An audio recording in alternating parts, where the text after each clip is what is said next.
Okay, so everyone is saying it.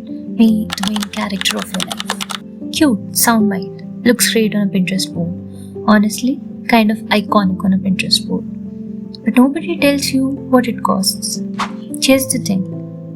In every story you have ever loved, the main character doesn't get picked because they are the coolest or the prettiest or the most ready for what's coming. They get picked because they move, while everyone else stands around going, wait, should we? Main character isn't a vibe, it's not the outfit, the lighting, the little walking through the city montage where the music feels right like the universe planned it for you. It's a decision, a really uncomfortable one, made over and over, usually with no idea if it's the right one. And most of us, we have been auditioning for the main character energy while quietly living like an extra, scrolling, reacting, showing up unnamed in the background of somebody else's highlight reel. So today, we are breaking down what this actually means. Not the aesthetic, the mechanics, the aesthetic versus the actual thing. Let's be honest about what main character energy turned into online. A filter, a playlist, walking a little slower so the wind hits right, ordering the iced coffee like a plot point in a movie only you can see. And look, no shade, that stuff's fun. But it's the costume, not the character. Real main characters aren't defined by how good they look doing normal things. They're defined by what they do the moment the normal thing stops working. When the easy path closes. When they have to choose right there. No script, no rehearsal. Every main character you have ever rooted for has one thing in common. They make the move the side characters were too scared to make. That's it. That's the whole trick. Side characters watch. Main characters act. Side characters wait for the plot to happen to them patiently, endlessly, like it's someone else's job to hand them a storyline. Main characters cause the plot. So next time you catch yourself doing the little main character walk to your own car, ask yourself something less cute. When's the last time you did the scary thing? Not looked good almost doing it. Did it. The aesthetic stream. Troll, you gotta earn that one. You can't be the main character and the spectator. Here's the part nobody puts in the caption.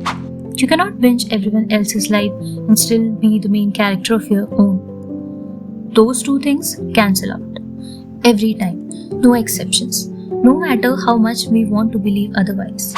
Every hour you spend watching someone else's get ready with me, the business updates, their body, their back, the whole glow up unfolding in 9-second clips. That's an hour you spend as an extra in their movie. And they don't even know your name. You ever notice how, in the crowd scenes, nobody in the crowd has a storyline. They're just there, filling space, reacting to what the main character does forever, without ever becoming one themselves. That's what doom scrolling is. You're the crowd scene, on loop, for hours. Meanwhile, your actual plot, the one only you can write, the one nobody else on earth has access to, just sits there, paused, waiting for you to remember it exists. I'm not saying delete the apps. I'm saying notice the trait. Every time you watch instead of do, you choose background over lead, quietly, constantly, without ever deciding it on purpose.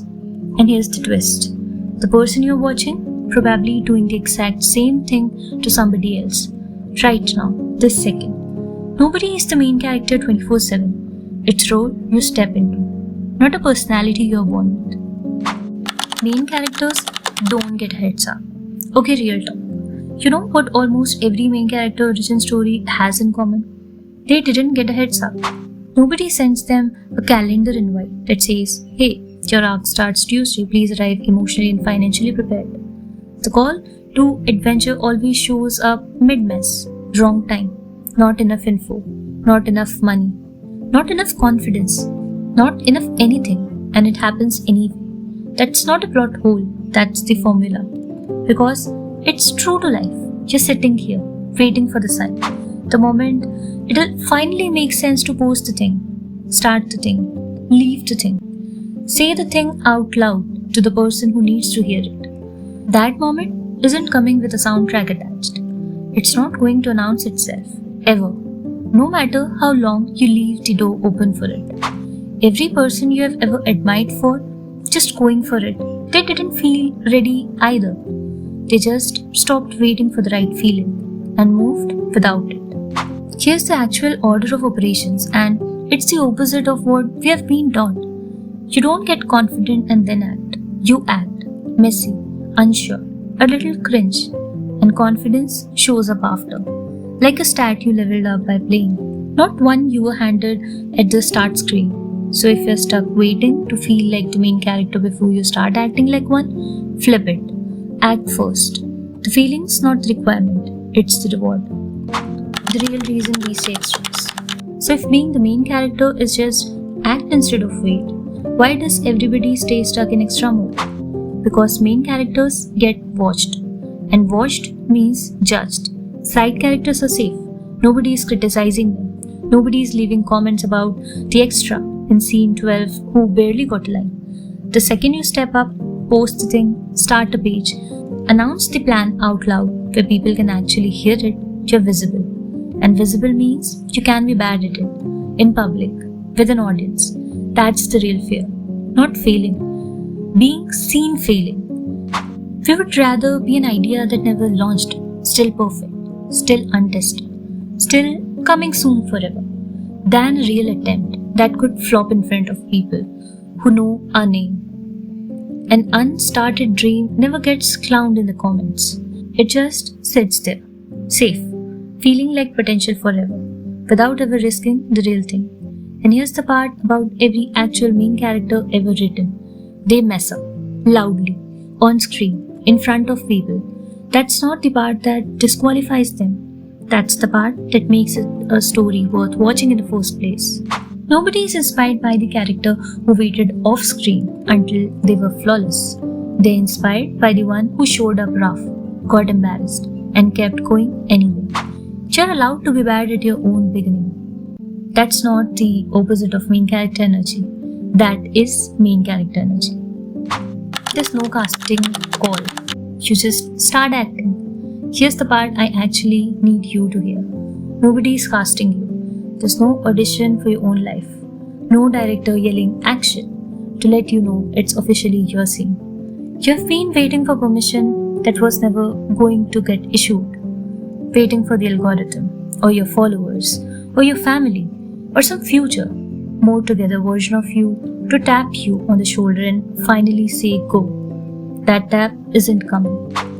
The only difference between a main character and an extra is this. The main character stopped waiting for someone else to write their scene and started writing it themselves. Badly at first, on purpose eventually. So close the app, post the thing, start the page, say the sentence you have been sitting on for way too long, the one that's been living rent-free in your throat for months. Not because you feel ready, you won't, but because somewhere out there is a version of you that stayed background forever, unnamed, unremembered, filling space in somebody else's highlight reel until the credits rolled without her. And the only way that's not your ending is if you put the phone down right now and do one small, real, slightly embarrassing thing. The kind only the main character would do. You're not at auditioning anymore. You're already in the scene, so act like it. If this called you out a little, good. That means it worked. Don't like it yet. Don't comment. Go, do the thing your character's supposed to do next. I'll be here when you get back. So until next time, I'll see you on the next page.